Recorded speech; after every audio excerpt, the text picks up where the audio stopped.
Welcome back to Introduction to Materials Science and Engineering. This is Chapter 7 in our Callister textbook and an entire chapter dedicated to mechanical properties. For many of you who are going on into mechanical and manufacturing engineering, this is probably the crux of the course, and this is where you will learn to quantify and predict some of the most important properties that you'll need to do your job. And for those of you who might be in supply chain or a material-related business taking this course, this is where you'll learn about the properties that you're effectively buying when you source materials. And this chapter should give you an idea of how to better relate to the design engineers and the manufacturing engineers that you supply, and how to understand the meanings behind some of the specifications that you get. So in this chapter we will be covering quite a few new concepts. We're going to start with stress and strain, just the definitions. What are they? Why are they used instead of load and deformation? What's the difference? We're going to go over elastic behavior, namely reversible deformation. How does it occur? What are its limits? How do we describe it in different directions and orientations? We're going to talk about plastic behavior, or at what point does deformation become permanent? What materials are most resistant to permanent deformation, and what other options do we have other than permanent plastic deformation? We're going to go over the definitions of toughness and ductility. What are they? How do we measure them? And how different materials manifest these properties differently? And last but not least, we'll go over time-dependent deformation, otherwise known as viscoelasticity, which is a bit of a combination of elastic and plastic and fluid behavior, and a few very simple ways that we model it, and which materials and under which circumstances do these types of deformations apply. And not listed on this list, but sort of as a wrap-up that will include everything above it, are safety factors and load factors, and how we use them to account for all the things that we can't measure and guarantee in a material or a design. Okay. Elastic or reversible deformation. So this is literally what it says. This is when a material deforms in response to an applied load in a way such that if we release the load, the material goes back to its original configuration. And a good way to envision this is to imagine a bar of material. If we zero in very close with an electron microscope, maybe a TEM, where we can see the atoms in their little crystal lattice in one particular grain, which we're all used to doing after Chapter 3 and in unit cells and crystallography. If we were to look at where those atoms move when we apply a load, a force, to the end of each of those bars, we would see that they pull apart, and we know that they started at their equilibrium interatomic spacing. Now they're further apart than they want to be. We've added energy to that bar, and we added energy in the form of work, namely a force applied to the ends of that bar, which moved the bar an increment of deformation d that you can see noted at the bottom of the bar there with the dotted lines. So we literally applied a load through a distance and did work on the bar and added strain energy, elastic strain energy, in the form of the average interatomic spacing increasing. Well, if we take that force away and release the load, it goes right back to exactly where it was before. So that's the meaning of reversible deformation. You release the load or you remove the stress, and the material is restored to its original configuration. Now sorry about that, there are different ways that this can look on a graph, and apologies for the animation's not working so well. We can have what's called linear elastic, and if you look at the force versus displacement graph down in the lower left-hand corner, the green line shows a non-linear elastic, and the red, which just displayed, and we'll do that again, shows linear elastic. So if the force versus displacement plots a straight line, it's linear elastic. And if it plots something other than a straight line, that's commonly referred to as nonlinear elastic. But in both cases, when the load's removed, it goes back to the origin. So that's what the elastic means in each case. Okay, load displacement, stress and strain. They're used interchangeably sometimes, but they're not at all the same thing. But they are related by something, which is the cross-sectional area over which that load is applied. So we will define a term called engineering stress. There's actually two types of stress that you can work with. One is engineering stress and one is called true stress. And they are both load per unit cross-sectional area, but the area that we're referring to in each case is a little bit different. And mostly we'll use engineering stress, which is the load over the original cross-sectional area. So what tends to happen when, in fact, every time we load something, that cross-sectional area will change a little bit. So if we started with this little rectangular box that we're seeing on our figure here, sort of on the left-hand side of the page, and we apply a force F sub t to it, and t in this case means tensile, so we're pulling on it, not pushing on it. We are applying that stress over an original cross-sectional area of the box shown in the shaded plane, and that's, we're calling that A0, meaning A original. We would define the engineering stress in this case to be Ft over A0. Now, if as a result of applying that stress, maybe the box got a little longer and a little skinnier, that's okay. We still call the applied stress Ft over A0, even though after we apply the stress and we maybe keep applying a little more stress, the actual real-time cross-sectional area might be much less than A0. So in that case, we could look at true stress, and we'll have a couple of slides later on where we show the difference, but unless it's otherwise specified, stress in this class is going to mean load over original cross-sectional area, which is engineering stress. Okay, units for this obviously are force units, which would be pounds or newtons, over length squared, inches or meters squared. The most typical ones for the British system would be pounds, and that's pounds force, of course, because gravitational acceleration isn't applicable here per se. So we would have pounds per square inch, or PSI. If we're working with bigger stress units, that quite often will be expressed in kilopounds per square inch, or kips. Those of you from a civil engineering background might recognize that, or newtons per square meter, otherwise known as pascals. Those are our most common stress units. So we can apply a load to a rigid body in multiple different directions. And if you've taken statics or the mechanics part of physics, you're used to resolving vectors into different directions. So in this case, if we apply a load at an angle, the black force unit, or the force vector F, we could resolve it into a component that's in the tensile direction and then in the shear direction. So a component that's perpendicular to A0 and that's parallel to it. So the portion of that force over the original cross-sectional area that's perpendicular to the surface is usually expressed with the Greek letter sigma and is known as normal stress, and that means its vector direction, because stress is also a vector, is normal to the surface to which it's being applied, and the component that's parallel is known as shear stress, and it goes by the Greek symbol tau. So in this case, tau would be Fs, meaning F shear, again over the original cross-sectional area, and of course both have the same units. So when we apply stress to a material, it deforms, and we have a way of describing that based on original dimensions, just like we have a way of expressing load based on cross-sectional area to which it's applied.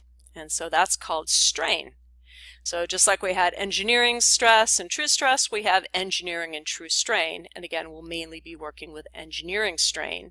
And that is defined as being the deformation or the delta length or delta area, the change in a dimension divided by the original dimension.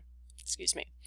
So if we had our black, if we're looking at the cross section of our cube, as defined by the black box in our figure, with an original vertical dimension L0, an original width W0, and we applied a stress and we made it longer and skinnier. The change in the length dimension could be described as the Greek symbol in green, delta over 2. So the whole length change is delta, delta over 2 on each end, because it's elongating uniformly. So the axial strain, which is defined as the strain in the same direction that we're applying stress, normal to one of the surfaces. So axial strain can also be thought of as normal strain, as in normal to the plane of loading, would simply be the total change in dimension delta, which is also known as the deformation, over the original length L0. So epsilon equals delta over L0. As you'll notice, delta is in length units and L0 is in length units, so they cancel. So strain is dimensionless. Well, while that box was getting longer, it was also getting skinnier.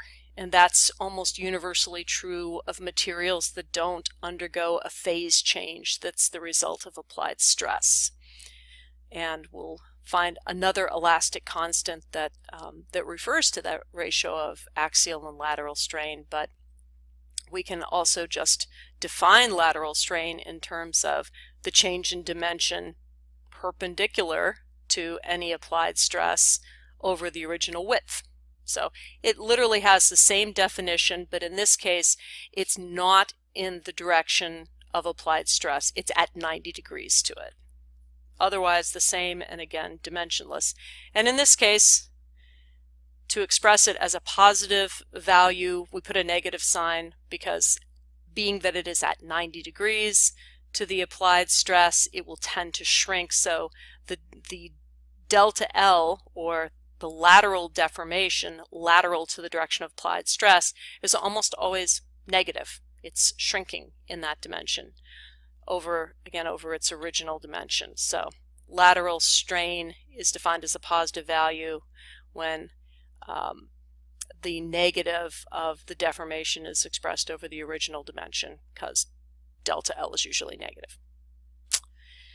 Shear is a little bit more complicated because it's really more of an angular measurement, but if we had a cube, or in its cross section in this figure the black box, that was originally perpendicular, is orthogonal with that bottom corner angle being at 90 degrees, if the vertical dimension of the cube, or the box in this case, was y, and then we applied a shear stress in the direction of the arrows, maybe only see the top arrows, but that's okay.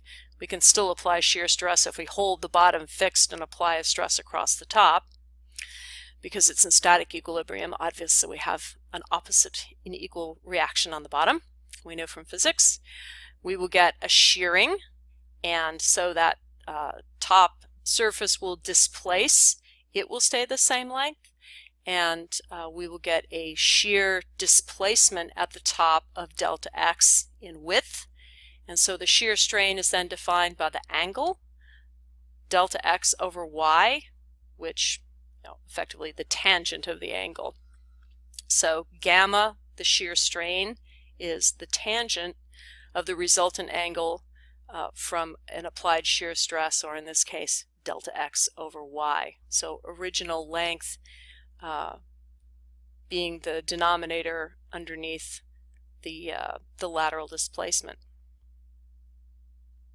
So some examples for uniaxial tension and compression. These are axial loads, again, normal loads. If we just look at something pretty easy to understand, like a suspension bridge, the cables, both the main cables and the suspension cables for the bridge deck, are all in tension. So their stress is normal, so they'll have a force over original area that will tend to make them elongate. So there's a little graphic on the side showing an original length in the dotted blue lines marked as L0. That cable, when it's holding up the bridge deck, will tend to elongate because the weight of the deck will apply a force F to the original cable cross-section area A0. They're shown there in the blue cross-section area at the bottom of the figure, or the topmost figure, and it'll elongate. So the strain in that cable will be L minus L0 divided by L0. So that would be the epsilon in the cable. The tower, on the other hand, is in compression because it's holding everything up. So if its original length started out as L0 on the blue dotted cylinder, which may be partially cut off, apologies, we can still show the concept there. F in this case is negative, indicating a compressive direction. So this is not negative with reference to some orthogonal coordinate system, but it's relative to the material, indicating a compressive state, kind of like a compressed member in a truss if you've taken statics. So we're applying that compressive load to the original A0 that's now on the blue dotted cylinder, and as a result it will shrink as it's in compression. So its axial strain will be, in this case, the L0 original length minus L, the smaller final length, divided by L0. So pretty much the same thing, different sign. So here's a real-life example of shear, and in this case it's coming from application of a gravitational load. You tend to get very heavy soils that get water-soaked, and they will apply a downward force on a weak plane in a geological substrate. And of course that downward force can be resolved into a force perpendicular to the weak plane, which will actually push it together and make it more stable, but it'll also have a component that is parallel to that plane, and that, in this case, the red line on the little cross-sectional figure indicates a plane of weakness in that hillside. So when the force parallel to that plane got high enough to overcome its inherent intrinsic strength, we got a landslide. So that was actually an example of a plastic shear failure, a yielding in shear, an ultimate shear failure. But we could model the beginnings of it using the forces and expressions in our little cube, where we show our expression for shear stress, in this case being the force F, applied across the top and sides of the cube, tending to pull it out into a parallel pipe head. So it's pulling that top surface, which has an area of A0, so tau equals F over A0. That's our applied shear stress.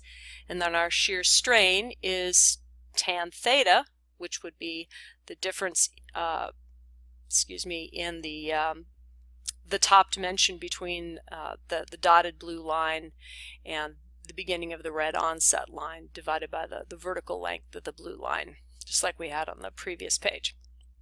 And we will have other opportunities and exercises to measure and calculate this, but you can also think of it as just tangent of theta. Okay, another manifestation of shear that has a lot of mechanical application is torsional shear. So you can think of this as the twisting of a cylinder, and this is quite often seen in drive shafts. So there's an example of that with an old-fashioned ship's rudder pointing out to the back. So the force of the propeller against the water versus the drive motor will put that long metallic cylinder, the drive shaft, into torsional shear. So in this case, we can look at the shear stress as being the applied moment divided by the radius of the cylinder and its original cross-section area. And so that's the topmost formula in the bullet. And in this case, it's written in terms of the moment or torque, instead of just in terms of shear stress. But it has, you can see, the same kind of relationship. And in fact, since we know that moment is defined as R cross F or R times F if things are perpendicular, if you divided moment by R, you would see that you would end up having force at a radius equaling the shear stress times the area. So you could actually get the original formula for F over A0 applied parallel to a plane equaling tau. So this is just basically the torsional analog to that. We can also describe this, if we used a bit of mechanics of materials, we could describe a modulus, G in terms of the change in the change in angle over z, and then having circumference expressions, area expressions in the last part of the equation. So we do not need to know how to derive that for this class, but that's just another relationship expression there. Okay, how do we test this? Most of the tests that we will look at for this class will be uniaxial tension. It's the most common type of test that's used in material science, and it's most commonly used to give a handbook type specification of values for materials. It does not represent the way materials are always loaded in the field and in practice. In fact, most materials undergo multi-axis loading in real scenarios. But this is a fairly easy way to test, and it covers enough applications that it's a good basis of prediction. In general, the more axes that we load a material on, the more difficult it is to deform, but the more brittle it becomes. And we'll pick up the concept of multi-axis loading versus single axis as we move into looking at fracture properties in Chapter 9. But for the moment, we're just going to concern ourselves only with applying stress in a single direction, and most often in tension. So if we want to test a sample in tension or compression, we use what's called a universal test machine, and this picture shows a schematic of it. Many of them are bigger and more elegant, but this shows the main constituents. If we have a little cylindrical or flat sample there in the centers labeled sample, we'll have a strain gauge or other type of device to measure extension. They're called extensometers. Some of them are strain gauges that are applied with an adhesive. Some of them are clipped on. Some of them are video, optical. So that's to measure displacement, which is then related to strain through the original dimensions. And most important, we have a load frame, which is the uprights, the very large uprights to either side, and the moving crosshead. The most important thing about the load frame is that it be much, much, much stiffer than the sample. Because the assumption we will be making is that as we move the crosshead with a big hydraulic motor, that the change in length of the load frame is insignificant compared to the change in length of the sample. Because if the load frame is changing, then we don't know what we're measuring. So tensile test machines, universal test machines are basically sized by the applied load such that what we're measuring is specific to the sample. So these get pretty beefy. And then last but not least, we have a load cell, which is basically an arrangement of strain gauges on reference materials that tell us by a known stress-strain relationship what the load is that we're applying to the material. So we will commonly induce a strain rate and measure load, or in some cases we will apply a fixed strain, measure load over time, or vice versa.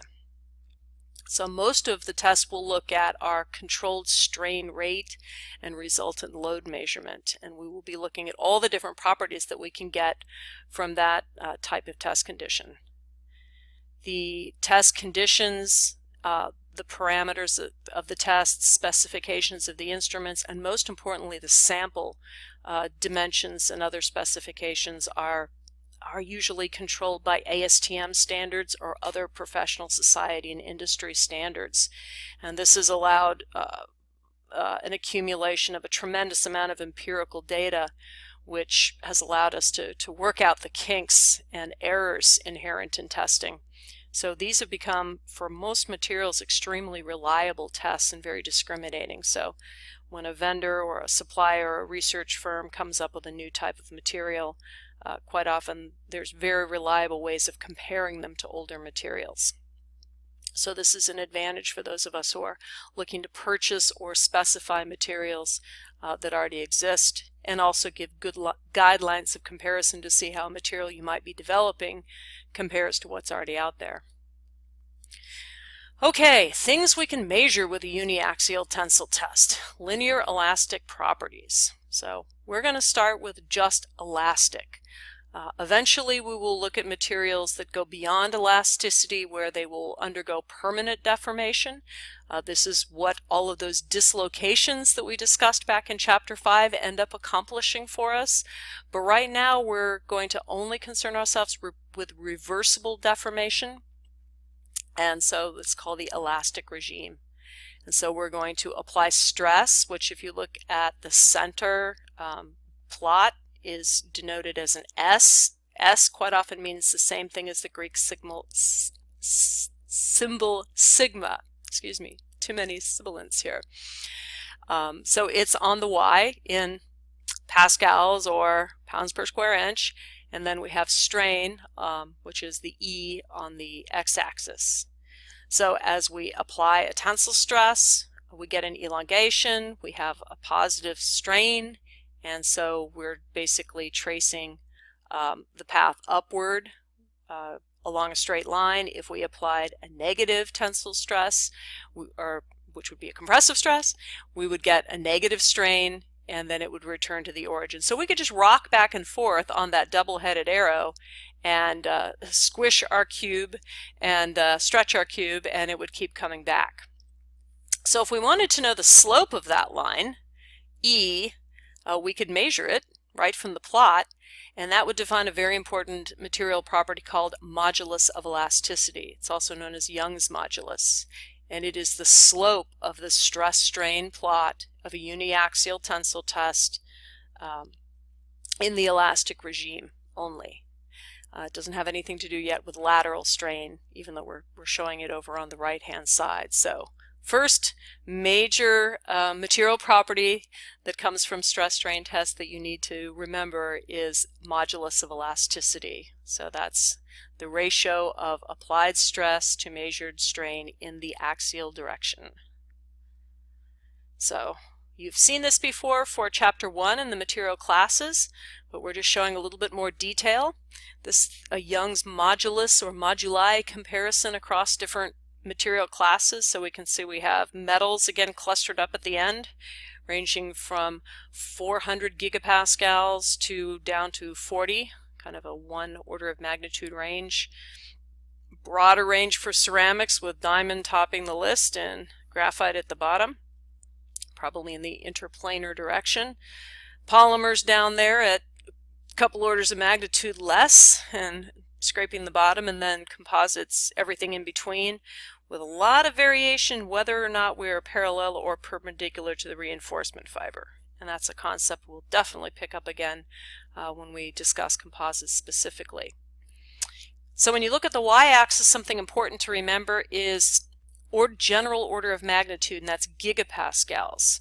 So moduli, elastic moduli, are usually referred to in gigapascals. So when you see values for things like tensile strength and yield, they typically report out in megapascals, a little bit 3 orders of magnitude lower. So that's just something important to remember.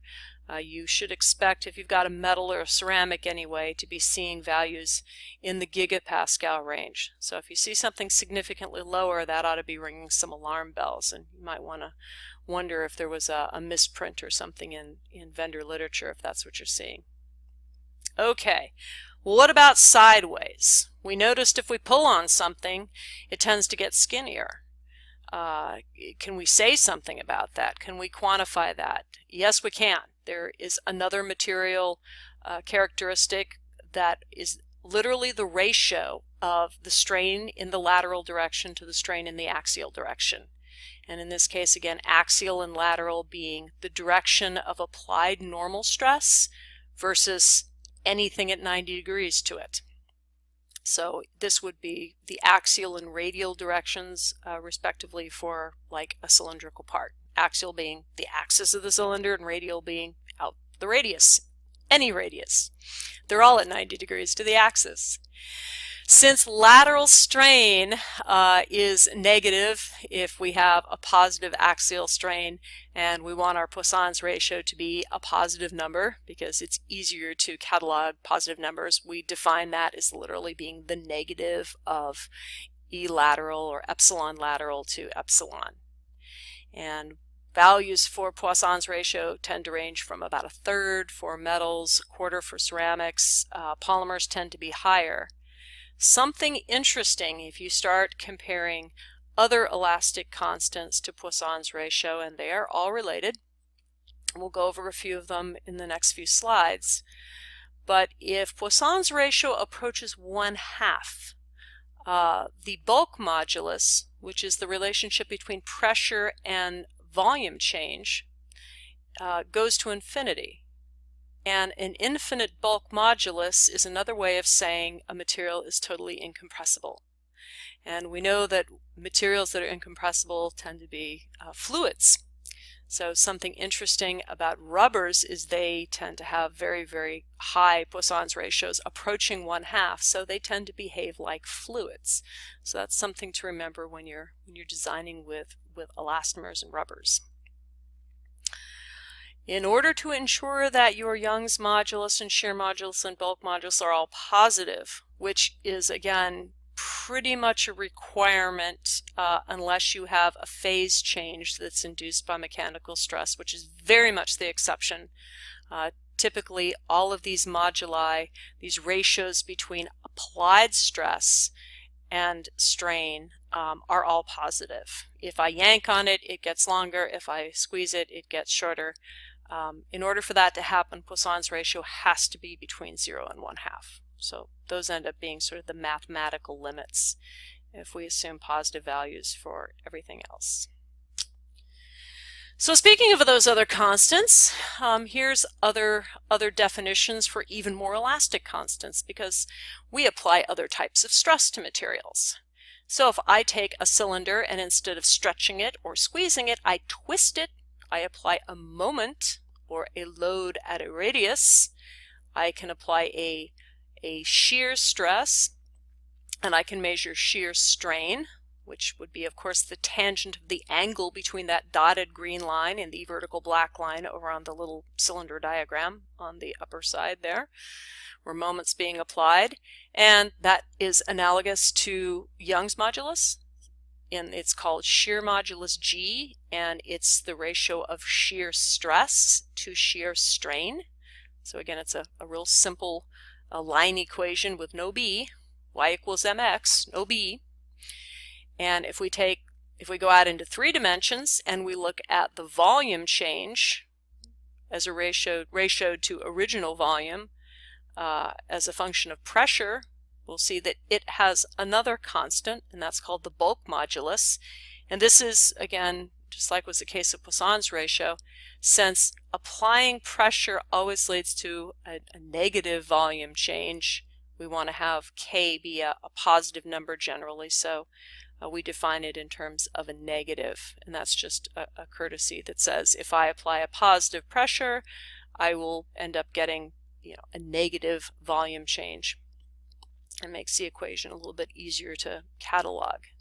So all of these refer to elastic deformation. If I take that pressure off, that little green box representing the cross-section of a cube, it springs right back to the black. The cylinder untwists, the cube goes back to the original length. This is all, by definition, reversible. Now, I mentioned that we might sometimes, in practice, load materials on more than one axis at a time.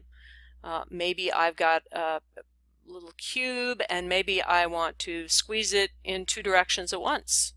I want to apply stress in the x and y direction, so I will apply a sigma x here and a sigma y, maybe a sigma z. And I can look at the resultant strain as a result of applying all of those different loads if I have an isotropic material and my Young's modulus is the same in every direction and my Poisson's ratio is the same in every direction. And that's one of the characteristics of an isotropic material, is all of your mechanical properties and especially your elastic constants are the same in every direction. So these equations would give me the strain in each of the orthogonal directions no matter where I applied the stress. I could have, say, 10 pascals in the x direction and 2 pascals each in the y and z, If I knew Young's modulus and Poisson's modulus for that material, I could get the resultant strain, deformation over original dimension, in all three directions. So if I know those constants, I can predict a lot about how a material is going to deform elastically only, even if I load it in multiple directions. What about temperature? We had mentioned coefficient of thermal expansion as being something really important that was predicted by the interatomic spacing versus bond energy, potential energy plot, and so was elastic modulus. Well, we just talked a lot about ways to test and define and measure elastic modulus. So it shouldn't be surprising that if I looked at material strain, I could throw in coefficient of thermal expansion and a temperature change and probably look at material deforming and strain, because increasing temperature should change my interatomic spacing in pretty much the same way that yanking on it would mechanically. Because if you think about it, coefficient of thermal expansion is a bit of a temperature-based modulus in a way. And in fact, it is considered one of the elastic properties, and you can, again, for an isotropic material where your coefficient of thermal expansion is the same in every direction, you can throw alpha, which is your coefficient of thermal expansion, or CTE, right on to those equations in the previous slide, and now define strain in terms of applied stress in every direction and a temperature change. So you might have applied a tensile stress in the x direction, nothing in the y and z, but had a really, really severe reduction in temperature. Did the material get longer or shorter? Well, it depends on the ratio of elastic modulus and alpha, the CTE. And with these equations, you could calculate that. You could even calculate the effect of putting a sideways stress on it if you knew Poisson's ratio. So you can really get the complete picture of whether a material is going to get shorter, fatter, skinnier, longer, under 3 different types of orthogonal loadings and a temperature change. All you need to know is that the material is isotropic, and therefore its elastic constants are the same in every direction, and you only need to know 2 elastic constants, modulus and Poisson's ratio. CTE. 3 constants. Last elastic-based property we're going to go over is called resilience, and it is an energy characteristic. So the simplest way to describe resilience is it's the energy per unit volume that a material can absorb by elastic deformation alone. And in order to say elastic deformation alone, we've got to say, well, what other kinds of deformation are there? Well, obviously plastic or permanent, which we're going to get to starting in the next slide, which we'll pick up in the next lecture because it's a long topic in and of itself. But just for reference, you'll notice on this graph you can see there's on the y-axis a symbol sigma sub y, and on the x-axis an epsilon sub y. And those refer to yield stress and strain. And for most materials, those have a very specific conventional definition. It's generally speaking, the point at which the stress strain curve deviates from linearity. But because it's very difficult to determine exactly where that is, by convention, we define yield stress and strain as being what's called a 2% offset. And you can see that there on the x-axis, the 0.002. That's actually showing you the definition of the 0.2% offset yield, which we'll calculate more in the next lecture.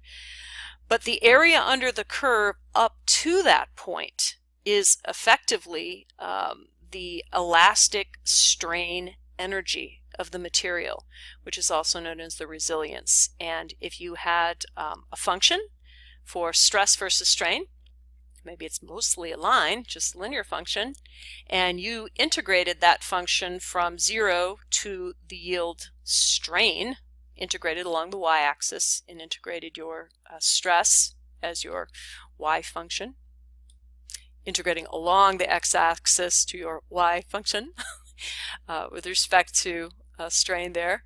Speaking out the definition of the integral, you would get the energy, the area under the curve, and that's called resilience. Everyone may not be familiar with that term. I actually wasn't when I started reading the Callister text.